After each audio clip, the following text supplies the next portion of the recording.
let me start with your side hustle. Actually, no, I assume it's a side hustle. I don't know which is the main gig. You're the radio voice of the Atlanta Falcons. Harry Douglas is actively lobbying and offering lemon pepper wings to Davante Adams. Yeah, I don't know if there's like a lifetime pass to Magic City or not. So what do the Falcons need Davante Adams? It's a good question. I think we could probably use the money more wisely in other areas. Right. Harry has created himself a bit of a license on the Get Up show. So if he thinks that Davante Adams is a plan, I'm all for it. He agreed Matthew Judon was a good ad. Justin Simmons was a good ad. I'm not sure Davante Adams is the money I necessarily want spent right now. I mean, he's a good player. Don't get me wrong. Probably going to be a Hall of Famer. But I would say right now Atlanta probably needs to make sure they're healthy at linebacker after losing Troy Anderson for tonight. And I hope it's not too long. Caleb McGarry is off the injury report at right tackle. So as much as HD, and I love HD, don't get me wrong, great guy, but I'm not sure that that's not just show fodder for Greenberg in the morning right now. First of all, an apology from me to you, because when I contacted you earlier in the week, I don't pay attention who's playing on Thursday Night Football unless it's the Panthers. I totally forgot. This is a game day for you. Yeah. The fact that you carved out time to even talk to me is an honor. So thank you. No problem. I'm happy to do it for you. There are others that didn't make the list, but you definitely do. So no, it's okay. The way this works now, when you come off the Sunday game, if you're smart, and I like to think I'm smart in terms of my preparation, you come home and you start carving out Thursday night from the jump. I mean, I walked in the door at probably 6:30 or so. Vicky and I had dinner, and the next thing I'm doing is back here banging out information on the Bucs and the Falcons to try and start building. I actually finished yesterday's game, tonight's game, I should say, yesterday afternoon, last night. Actually, last night about 10:30, I finished the game. And then I was watching playoff baseball, trying to see if I could get the Braves. Golly, the Padres are unbelievable. They are good. They are really good. But no, the game tonight is basically done, except for a few notes I always save to when I get to the building. And then, really preparation today has been a lot on Saturday night with Georgia Tech and Duke in Atlanta. So. That is a great place for us to start because sure, absolutely. Holy cow!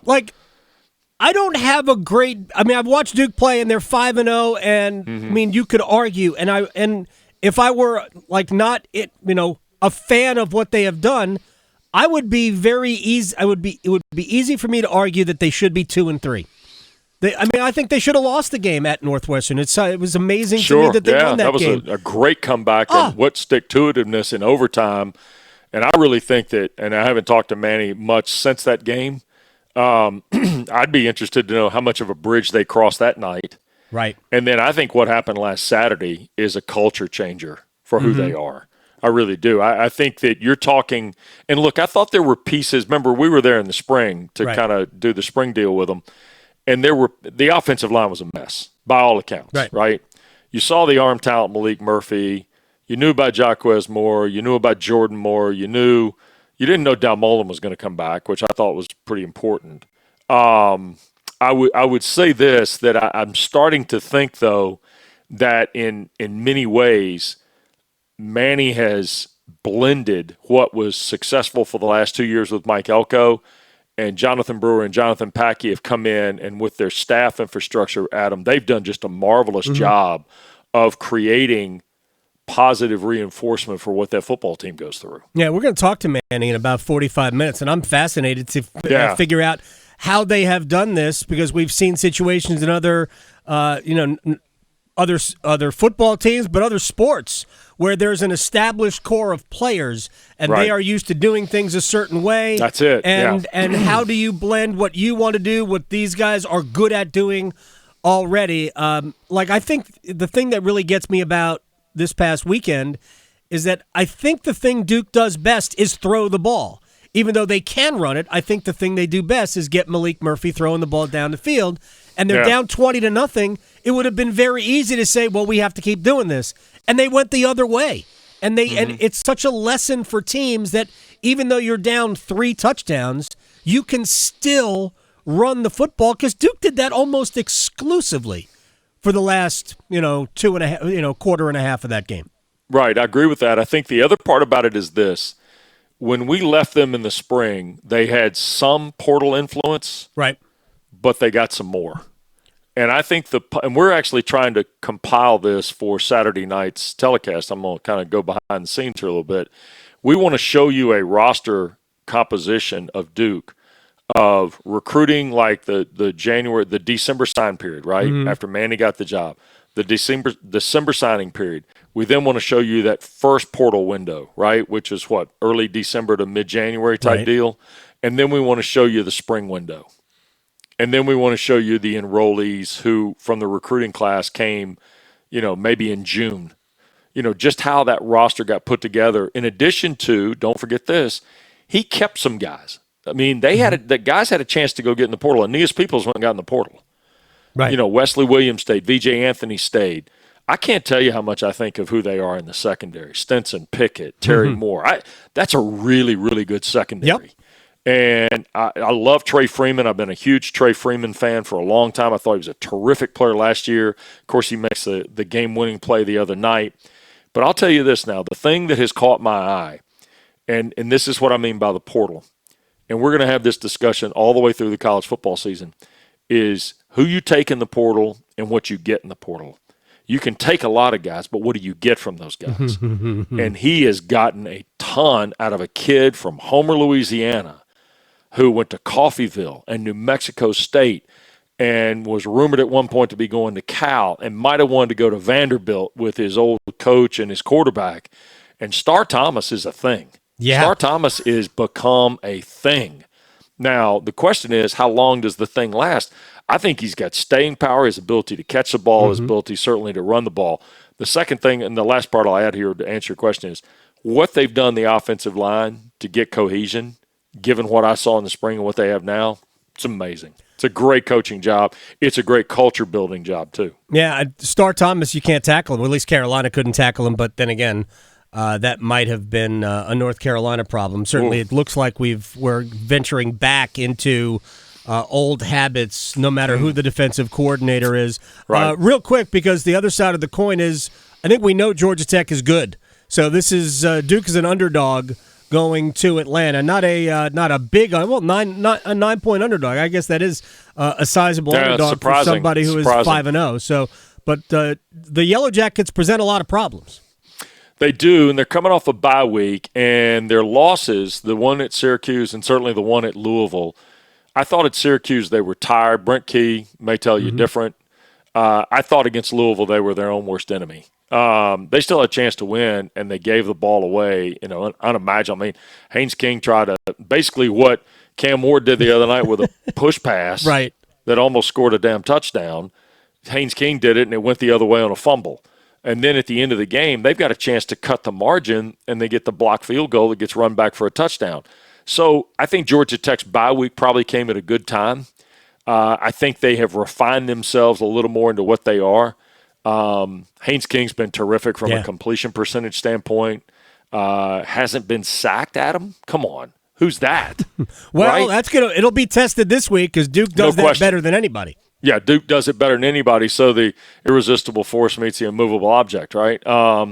So we'll see how it plays out. I expect the game is the third most played series in Georgia Tech history. They've only played Georgia and Auburn more than they've played Duke. Wow. And when they didn't play last year, it broke a streak of 90 years in a row.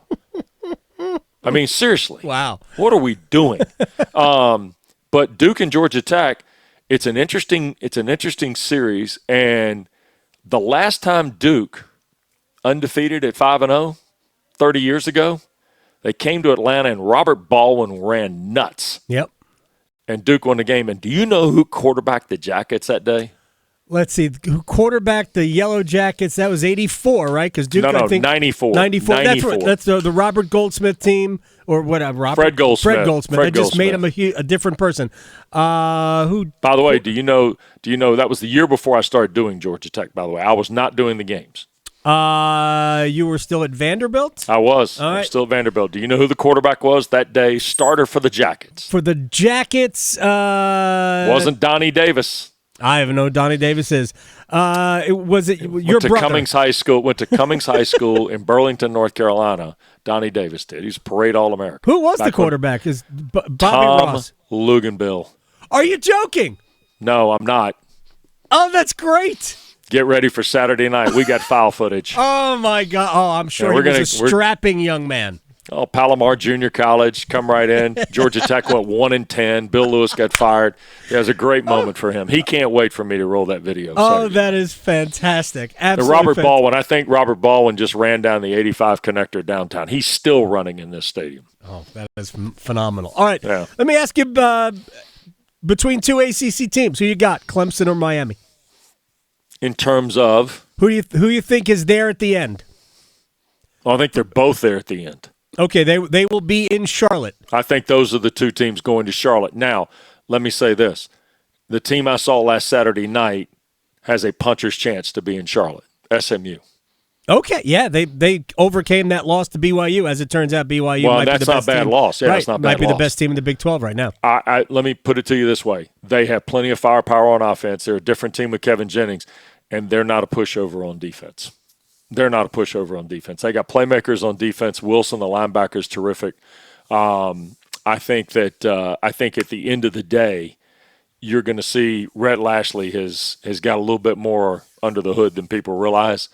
I think SMU has a chance to be a factor in this race. Don't know that they'll get to Charlotte, but I think they're going to be a top 25 fringe team, 18 to 25, before the season's potentially done. All right, since I know you think about the big picture as much as anybody, I know I've talked about it for I don't know how many days now.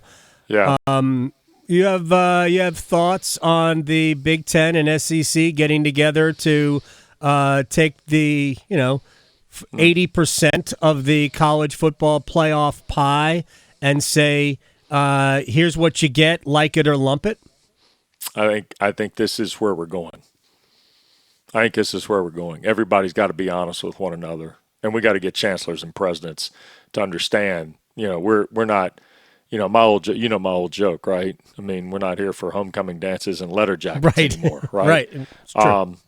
Chancellors and presidents at these respective institutions, be it the Big Ten, SEC, ACC, Big 12, whatever iteration of the Pac-12 and Mountain West come out of the fray, anybody, Conference USA, doesn't matter. You better understand what this is. You need to quit pretending that, this is just a passing thing and, we'll get governance on this. No, we won't. We're not going to get governance until we put the right people in the room and get some decisions made. You're going to watch Greg Sankey and Tony Petitti build a consortium of college football. Right. And they're building it on dollars, not on – look, they're very good – both those leagues are very good leagues, right? Sure. But you saw a great game last Saturday night in Tuscaloosa. It's a great game. It got, 12 million people watched it, right? Okay. Why is the SEC the SEC? Because for 22 years they've been telling you how good they are. Mm-hmm. Okay, that's number one.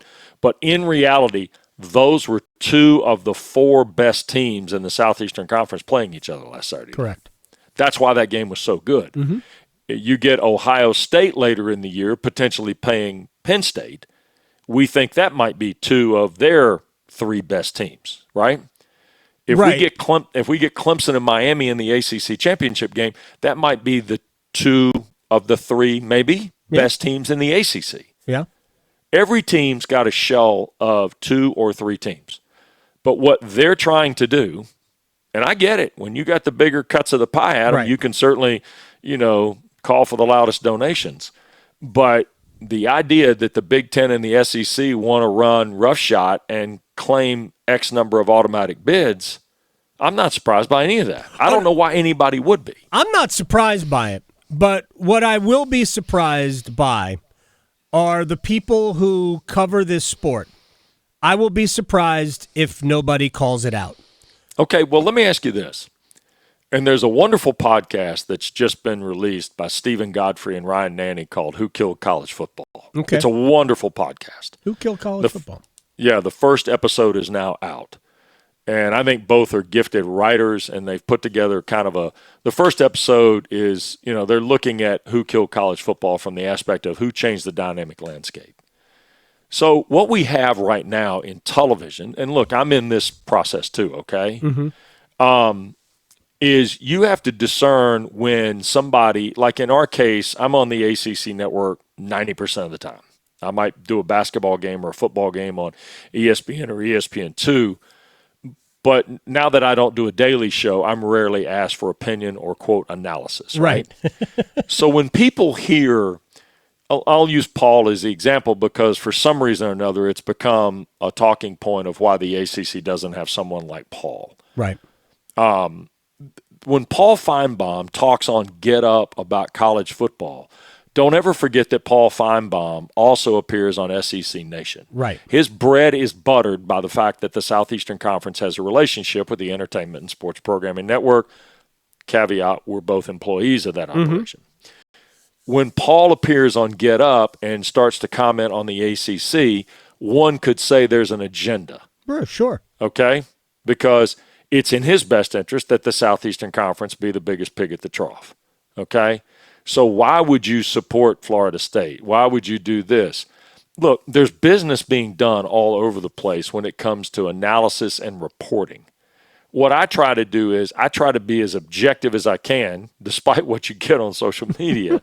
I try to be as objective as I can in a ball game. Like Saturday night, did I spend 18 years at Georgia Tech? Yes. Am I familiar with Georgia Tech? Yes. Am I familiar with Duke? Yes. I've done some Duke games in the last handful of years. And I like to think I understand the culture of their program too, and certainly respect the coaching job that's been done. But at the same time, when you get to opinion and analysis, and this is where people in the ACC have to understand, you got to be able to sort analysis and opinion out. And that's just the way it's going to be. We're going to have, and I could say it's political, but then everybody gets fired up about something else. Right. But when you think of it now, you're going to have to start thinking of it politically. And that's where we are. And I don't know how to differentiate it anymore other than to say the leagues are pretty close to one another. Does one have a lot more resources than the other? Two do. Yeah, the Big Ten and SEC have a lot more cash than the ACC and the Big 12 and whatever other iteration of those other leagues is going to exist. There's no getting around that part. But it doesn't mean that the product is that much better. No, I don't think there's a lot of difference between the Big Ten and the ACC at all. SEC, I think Boston College and Michigan State proved that. Yeah. I did the game. I saw Maryland, Virginia. By the way, Terps are not terrible, by the way. It's a bad loss to Michigan State. Terps aren't terrible. Yeah. But I do believe that the top line of each league is pretty good. And I think Clemson and Miami fall in that category. I think in the Southeastern Conference, Adam, let's be honest. It's Georgia, it's Alabama, it's Texas, it's Tennessee. Yep, those four. That's it. Yeah. Yeah, but those four will get in anyway. I don't know what the guarantees were unnecessary. We have to run. Wes Durham, you're the man. I appreciate your time. Enjoy the game tonight. Falcons and Saints. Find the Falcons Radio Network and listen to that. Don't watch the game on Prime. Bless your heart. Just bless your heart. And I'll be watching on Saturday night. Thank you so much. Take care, man. Take care. Thank you. You bet.